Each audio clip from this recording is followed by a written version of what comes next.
I am Rupam Sardar, teacher of Computer Science and Engineering Department. Today we are going to discuss pipelining in computer architecture. That I have told you previously how the pipelining works along with different types of ALU. Now I am giving you an instruction and I am telling you how a segmentation can be done and a pipeline system can be designed. So at first you have to understand the total program. That program is running on the computer are divided into concurrent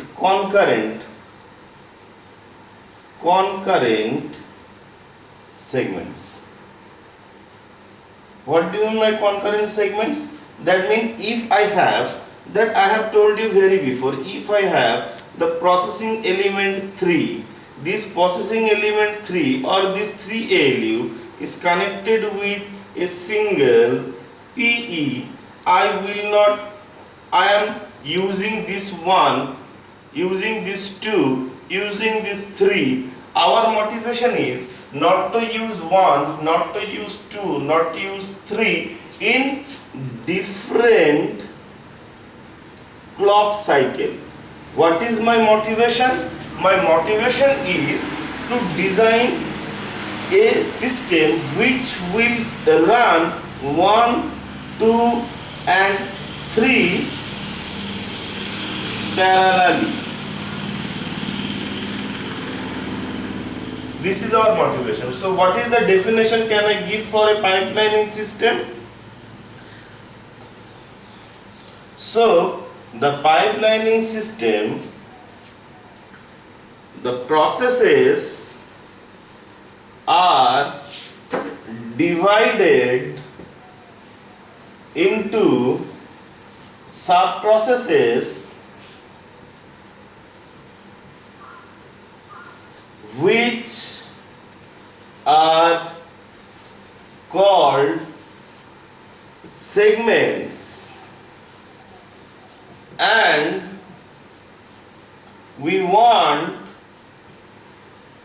to run all the segments at a time.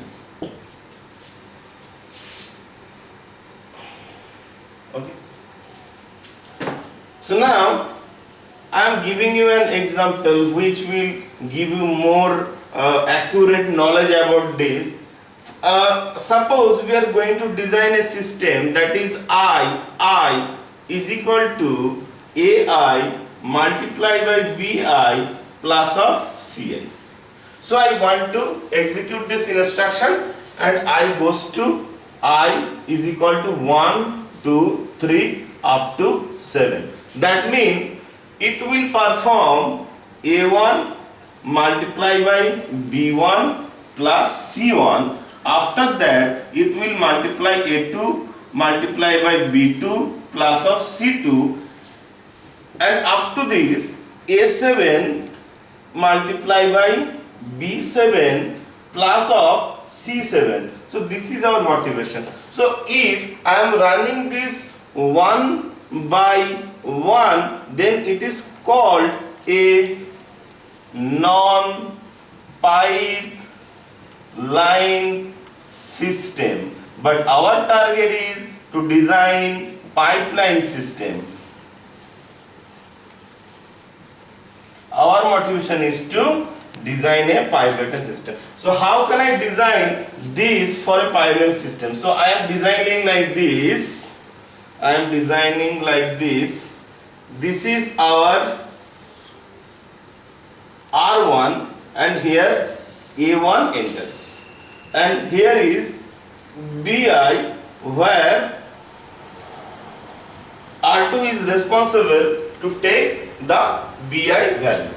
And it obviously goes to the multiplier, that is multiplier, and this meantime I am accessing R3 and Ci is goes 1, and after that this is going to the R1 storing in R4, and those are going to the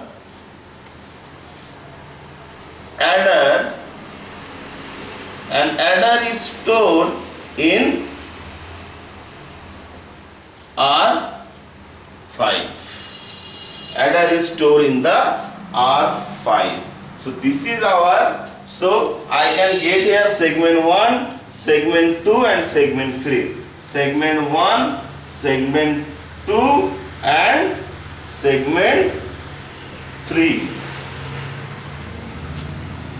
So how the design is made here? So the design is made here like this. In the first clock cycle, I am taking R1 granted for A1 and R2 granted for B1.